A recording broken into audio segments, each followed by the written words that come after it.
네, 다음은 그 개발 파트를 제가 담당하고요. 저는 신영 부동산 금융본부의 김재훈 과장입니다. 여태까지 앞에서 이제 부동산 금융 파트에 대한 이제 말씀을 많이 해주셨고요. 이제 제가 개발, 컨설팅 전문직으로 넘어갈 건데, 저는 좀 시간 관계상 좀 빨리 하도록 하겠습니다. 우선 그 부동산 개발 관련돼서 업계 소개를 드리면요.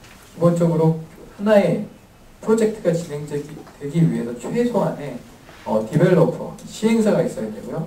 시공사가 있어야 되고 거기에 투자를 해주는 투자기관이 있어야 됩니다.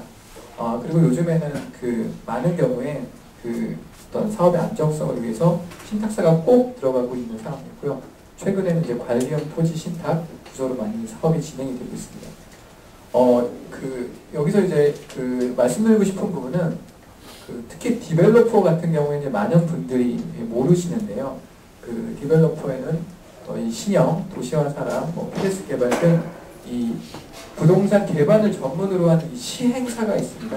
그리고 이 시행업에 최근에는 롯데자산개발, CJ 프로퍼티스, SK D&D 이런 어떤 자금력을 확보하고 있는 대기업 계열들이 이쪽 업계를 많이 진출하고 있고요.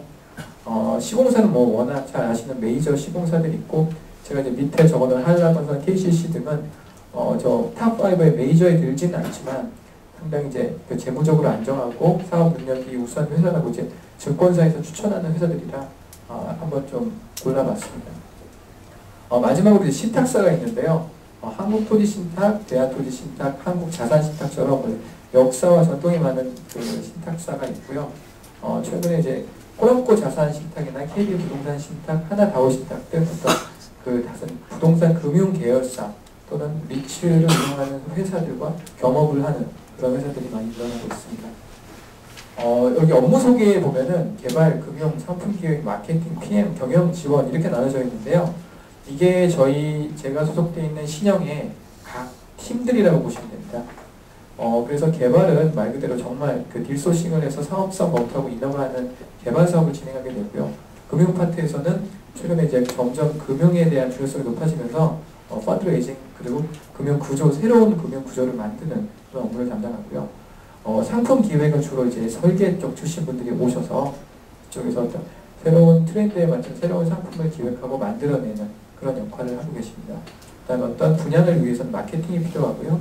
그다음에 사업 추진을 위해서 PM, 그다음에 경영 지원이 필요한데 저희는 아무래도 그나마 이제 디벨로퍼 회사 중에서는 가장 규모가 큰 회사다 보니까 각각 이제 분할이 되어 있는데 중소규모의 시행사에 가면 기본적으로 적인 업무를 복수로 하시게 되고요. 다 하시기도 합니다. 다음으로 이제 제가 신형의 지금의 자리까지 오게 되는데 어떤 과정을 거쳤는지 말씀드리겠습니다. 저는 홍익대학교 건설도시공학부를 졸업했고요.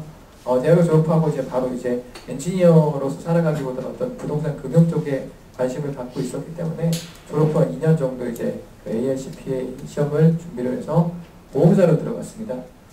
제가 보험사에 들어가서 일반 회계 업무를 했는데 이 부분에 대해서 좀 말씀드리고 싶은 부분은 여기에 계신 분들이 다른 직장을 다니고 계신데 이 부동산에 관심있어 옮기고 싶다라는 이제 생각 가지신 분들이 많을 텐데 저 역시 이제 보험사의 재무팀에서 일하는데 이 부동산 금융으로 어떻게 가고 싶은 거예요.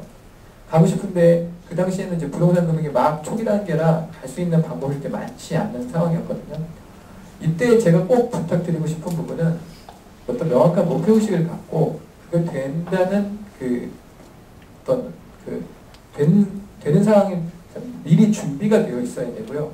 그러기 위해서 끊임없이 뭔가를 자기가 만들어내야 됩니다. 네트워크도 만들어야 되고 딜도 만들어야 됩니다. 저는 이제 하나손해보험에 근무하면서 보험회사들은 보유하고 있는 건물들이 많잖아요. 사업들. 그래서 그 사업을 아무도 시키지 않았는데 제가 어떻게 배워서 밸류에이션하고 이런 게 있습니다 라고 제안을 하고 자산관리를 하면 수익률이 높아질 수 있습니다. 이런 류의 제안을 계속하다 보니까 쟤는 좀 뭐냐, 쟤는 이상한 애가 하나 있다 라고 이렇게 얘기가 되고요. 그런 차에 이제 회사에서 리츠라는 게 나오면서 한화 계열사가 많이 장교동 사업을 비롯해서 보유하고 있는 자산을 매각해서 리츠를 이동하는 작업을 많이 했었거든요. 그걸 이제 추진하게 되면서 제가 그 실무 담당을 맡게 됐고 간접 커리어를 만들고 그래서 지금 신형 에셋에 와서 오피스 트랜잭션을 하고 지금 또 신형에 와서 개발 및 관련 금융 업무를 하고 있습니다.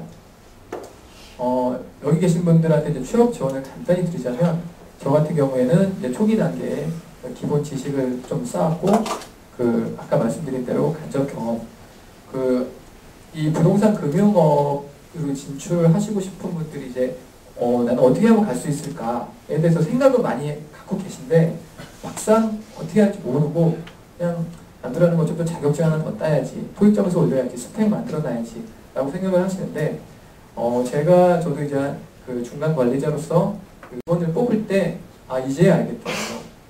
정말 내가 어떤 명확한 목표 의식을 갖고 나는 이 부동산 개발 금융 분야에서 성공하겠다는 그런 열정과 그런 준비된 사람은 눈빛이 틀립니다. 근데 미래가 불안하니까 토익 점수 좀 올리고 자격증도 하나 더 따놓자 이렇게 해서 그런 자세로 이거 되면 좋지만 안 되면 뭐 다른 데 가야지 라고 온 사람과 난 무조건 됩니다 라고 온 사람은 면접관 입장에서 특히 저희 아까 말씀하신 고재일 대표님분들은 고위직으로 가면 갈수록 그러면 한눈에 보여집니다. 여러분들은 그게 안 보일 거라고 생각하시면 안 되고요. 어떤 명확한 목표의식을 갖고 준비하실 때는 가장 중요한 게 간접 경험과 네트워크라는 걸 말씀드리고 싶습니다.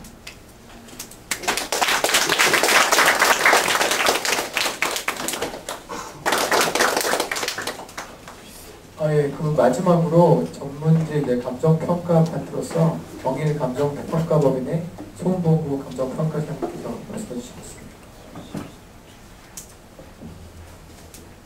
안녕하세요. 방금 소개받은 정일 감정평가법인의 송봉구 평가사라고 합니다. 시간이 많이 지났잖아요. 그래서 지금 저희가 예상한 시간보다 상당히 많이 지나서 사실 감정평가가 뭐 하는 정도는 여러분들이 다 아실 거라고 생각을 하고요. 모르시는 분들 계실 분들 간단히만 내용 소개하고 제가 드리고 싶은 말씀 드리고 끝내겠습니다. 어차피 감정평가사 관심 있으면 학원을 가야지. 사실 이 자리에 오면 안 되는 거예요. 저도 알고 있습니다. 간단하게 내용 끝내고 다음 단계 가도록 하겠습니다. 저희 감정평가사는 오늘 먼저 나오신 분들하고 다 교류가 되어 있습니다. 증거사도 그렇고 다 감정평가가 필요한 부분들이 있고요. 저희도 일반 회사랑 똑같이 대기업도 있고 중소기업도 다 있습니다. 그래서 업무도 다양한데요. 감정평가사가 실제로는 굉장히 많은 일을 하는데 국가 관련된 일이 제일 많고요. 감정평가사의 가장 큰 고객은 국가거든요. 공시지가라고 하는 그런 게 있는데 그리고 기업도 있고 그다음에 재개발, 재건축, 신도시 만드는 것도 있고 엄청나게 많은데 그런 걸 빼고 오늘은 이제 금융이니까요. 부동산 금융이 가장 키포인트니까 금융 관련된 업무를 하는 간단히 좀 소개를 드리면 저희들이 이제 하는 일들을 간단히만 소개를 드리면 제가 부동산의 어떤 펀드나 리츠나 그런 걸 만들면 그 중간에 감정평가를 하게 되거든요. 예를 하나 들어보면 한 3년 전인가 제가 사할인에 간 적이 있거든요. 사할인에 가서 무슨 일을 했냐면 사할인 쪽에 가면 일본 바로 위가 사할인인데요. 저도 태어나서 처음 가봤는데 거기 가서 사할인에 있는 땅을 평가해서 그게 얼마짜리인지 그것을 만들어서 제출하면 그러면 아까 우리 김봉규 과장님처럼 저는 대주도 안 해서 거기다가 돈을 투자할 건지 말 건지 그리고 저희가 이제 평가 금액을 내면 그게 이제 한 1,000억이다 그러면 거기에 50% 이렇게 하게 되거든요. 그런 관련된 일들을 하게 됩니다. 아마도 여러분들이 부동산 금융 쪽으로 가시게 되면 저하고 한번 또 일하게 될 기회가 있을지는 모르겠습니다. 저는 대학 졸업하고 바로 시험 합격하고요. 그 다음에 신림동 요즘에 대학동입니다. 그쪽에서 강의도 좀 하고 그리고 지금 회사에 입사해서 아주 간단하고요. 그리고 감정평가대 시험을 잠깐 한번 해볼까? 그 정도 해가지고 할 수 있는 시험은 아니고 보통은 한 4년에서 6년 정도가 걸립니다. 머리 좋은 사람들은 2년에도 끝내는데 이 얘기를 하고 싶지는 않고요. 이거는 제가 3시간을 해도 다 끝내지 않으니까 그 얘기보다 이제 제가 마지막으로 한 말씀 드리고 싶은 건 제가 회사에서 지금 인사 담당이거든요. 사람을 뽑는 일을 하고 있어요. 그래서 무슨 증권사도 아니고 금융도 아니지만 사람 뽑는 건 다 비슷하니까 간단하게 제가 그 경험을 좀 잠깐 말씀드리고 싶은데요. 한 2년 전에는 제가 이력서 서류 전형만 했습니다. 서류 전형해서 예를 들어 우리 회사에서 한 명 평가자를 뽑는다 그러면 한 40명이 지원하면 그 중에서 5명 정도는 이제 사장님께서 출연내라고 하더라고요. 그래서 제가 5명을 출연했는데 그 중에서 제가 마음에 드는 사람이 있더라고요. 이 사람 꼭 뽑혔으면 좋겠는데 이제 제가 그런 권한이 없잖아요. 사장님이 하는 거고. 그래서 저는 이제 이렇게 서류 전형하면서 이 사람을 뽑았으면 좋겠다 하는 사람을 맨 위에다 올렸어요. 그리고 2, 3, 4, 5등 이렇게 해가지고 5명을 올려서 정말 누가 뽑히나 나하고 생각이 같은가 틀린가 사장님하고 그분들하고 했는데 진짜로 똑같더라고요. 제가 1등으로 생각했던 사람을 뽑더라고요. 실제로 그분들이. 그리고 최근에는 제가 이제 저도 승진을 해가지고 이제는 면접도 보고 서류도 하고 다 하거든요. 그러다 보니까 이제 사람들이 면접 보고 이제 뽑을 수 있는 권한이 생기니까 여기저기서 청탁이 많이 들어오더라고요. 저희도 소수 정예로 가다 보니까 학연, 지연, 혈연 뭐 별거 어디서 한번 봤다 뭐. 저한테 강의를 들었다 뭐. 이래가지고 이렇게 뽑아달라고 떼쓰기도 하고. 근데 이제 저랑 연결되신 분이 저보다 나이 많으신 분이 한번 오셔가지고 저한테 뽑아달라고 이력서 들고 왔더라고요. 저한테 선배님 되시는 분이 나이가 한 40대 넘으신 분인데 그분이 이력서를 써가지고 왔는데 저희가 원하는 스펙이 아니에요. 그래서 저하고 연결되어 있는 분인데도 제가 정중하게 거절을 했더니 이제 그분이 다른 데라도 취업할 수 있게 도와달라 그런 얘기를 하시더라고요. 그래서 제가 그분 이력서를 자세히 보니까 경력은 좀 많으시고 다른 경험도 많으신데 이력서를 정말 못 썼더라고요. 어떻게 이렇게 못 쓸 수가 있는지 도저히 뽑을 수가 없어요. 처음에는 그분 저희가 나이 때문에 무조건 이력서 읽어보지도 않았습니다. 죄송하지만. 근데 읽어보니까 너무 못 썼더라고요. 다른 데 가도 안 되겠어요. 그래서 제가 한번 고쳐드렸거든요. 이력서를. 제가 뽑는 사람인데 선배니까 나이도 많고 하니까 제가 이력서 다시 써드렸어요. 그리고 다른 회사도 추천을 해줬습니다. 저 회사 한번 넣어보고 면접은 어떻게 받아 뭐 그런 얘기를 해줬어요. 쓸데없는 얘기 하지 말고. 실제로 그분이 회차를 끌고 왔더라고요. 수습사원인데 BMW 끌고 와가지고 회사에. 그래서 어느 회사에서 신사업 들어오는데 BMW 끌고 오면 그 사람은 누가 뽑겠어요. 그러니까 그런 거 상담 바꾸고 뭐 그런 조언을 해드렸는데 놀랍게 바로 합격을 했어요. 다른 회사에 합격하고 저한테 전화 오더라고요. 정말 고맙다고. 그래서 저도 천만다행히 제가 합격하는 것만큼 기뻤어요. 그분이 합격을 못하고 저한테 또 찾아올 것 같아요. 많이 힘들었거든요. 하여튼 그래서 정리를 좀 하자면 시간이 있으니까요. 정리를 하자면 대통도 마찬가지인 것 같아요. 여러분들 어떤 회사에서 금융도 그렇고 운용사도 그렇고 증권사도 그렇고 이쪽에서 선호하는 사람이면 다른 회사에서 다 선호해요. 이쪽에서 싫어하면 저쪽에서 다 싫어하고 보는 일이 다 비슷합니다. 그리고 그래서 오늘 이 모임 자체가 사실 저희가 기획할 때 여러분들이 이쪽에 그러면 이제 그 면접관들이나 그쪽에서 원하는 스펙이나 정확하게 그런 걸 잘 모르시잖아요. 그래서 오늘 여기 있는 선배들이 모여서 이 사람들이 여러분의 최초의 인맥일 수도 있잖아요. 이분들의 도와주고 될 수도 있고 그렇거든요. 그러니까 오늘 뭔가의 지식을 얻어가는 것도 중요하지만 그것도 물론 더 중요하지만 이분들하고 얼굴 한번 스킨십 하는 것도 무엇보다 중요하고 대표님께서 그렇고요. 그 다음에 마지막으로 정리를 하면 부동산 업계에 여기는 아까 뭐 여러 가지 말씀드리면 많았는데 첫째도 둘째도 셋째도 네트워크 인맥이거든요. 취업할 때도 있고 다른 데 이직할 때도 있고 이 이상은 없습니다. 인맥이 있으면 모든 게 다 해결되거든요. 오늘 여기 계신 분들로 하나의 큰 프로젝트가 완성이 되거든요.